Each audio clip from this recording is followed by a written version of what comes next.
안녕하십니까. 오늘은 마가복음 8장 27절에서 29절의 말씀으로 주는 그리스도 신이다는 제목으로 하나님의 말씀을 나누고자 합니다. 본 말씀은 예수와 제자들이 빌립보 가이사랴 여러 마을로 나가실 때 길에서 제자들에게 물어 이르시되 사람들이 나를 누구라고 하느냐? 제자들이 여자와 이르되 세례 요한이라고 들은 엘리야 들으는 선지자 중에 하나이다. 또 물으시되 너희는 나를 누구라 하느냐? 베드로가 대답하여 이르되 주는 그리스도 신이다 하매 예수께서는 자신의 십자가를 지실 때가 되셨음을 아셨습니다. 오늘은 주는 그리스도 신이다에 대해 생각해보는 시간을 가지고자 합니다. 예수께서는 제자들과 함께 빌립보 가이사랴 여러 마을로 나가셨습니다. 빌립보 가이사랴는 헤롯이 로마 황제를 위하여 건설한 곳입니다. 당시에 비추어 현대적이고 화려했던 곳입니다. 우상숭배가 가득했던 곳으로 바알과 판신전, 만신전이 있었습니다.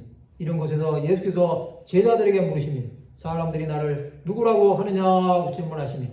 그때 제자들이 세례 요한이라고 들으는 엘리야, 들으는 선지자 중에 하나이다라고 말합니다. 이것은 그 당시에 예수에 대한 평가입니다. 구약의 선지자들인 이들은 하나님의 뜻대로 산 종들입니다. 또 물으시되 너희는 나를 누구라 하느냐고 질문하십니다. 베드로가 대답하여 이르되 주는 그리스도 신이다라고 말합니다. 그리스도는 기름 부음을 받은 자라는 뜻입니다. 구약에서는 메시아라고 합니다. 구약에서 기름 부음을 받은 자는 선지자, 왕, 제사장이 있습니다. 예수께서는 이 세 가지 사역을 다 감당하셨습니다. 예수께서 황제 숭배가 가득한 땅에서 이런 질문을 하신 것은 예수께서 만왕의 왕이심을 말씀하신 것입니다. 베드로의 신앙 고백은 주 예수께서 누구신지 분명하게 안 것입니다. 그는 예수께서 하나님의 아들 되심을 믿은 것입니다. 주 예수께서 이런 말씀을 하신 것은 제자들의 믿음을 보시기 위해서였습니다. 그러나 제자들은 여전히 자신의 스승이 누구신지 모르고 있었던 것입니다. 예수를 모르고 믿음으로 그들은 결국은 예수께서 겟세마네 동산에서 잡혀가실 때 다 버리고 도망간 것입니다.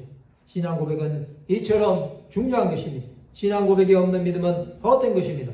많은 자들이 예수 그리스도를 믿는다고 합니다. 그러나 과연 그가 하나님의 아들이신지 알고 믿는 자가 얼마나 있을까요?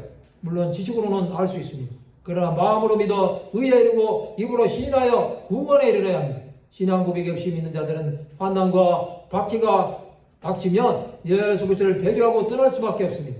그들은 땅의 문제를 해결해 주시는 분으로밖에 생각하지 않는 것입니다. 성도 여러분, 주는 그리스도이십니다. 이것은 우리의 신앙 고백이 되어야 합니다. 또 누군가가 주 예수께서 누구신지를 물어보신다면 어떻게 대답하시겠습니까? 이것은 믿는 자들이 자신의 구주가 누구신지 알아야 하는 문제입니다. 이것을 모르고 믿는다면 이방인과 다를 바가 없습니다. 내 영혼의 구주를 알아야 하는 이유는 내 구원자가 누군지를 알아야 그분을 위해 내 생명을 드릴 수 있기 때문입니다. 오직 예수 이름만을 믿는 자들이 되시기 바랍니다.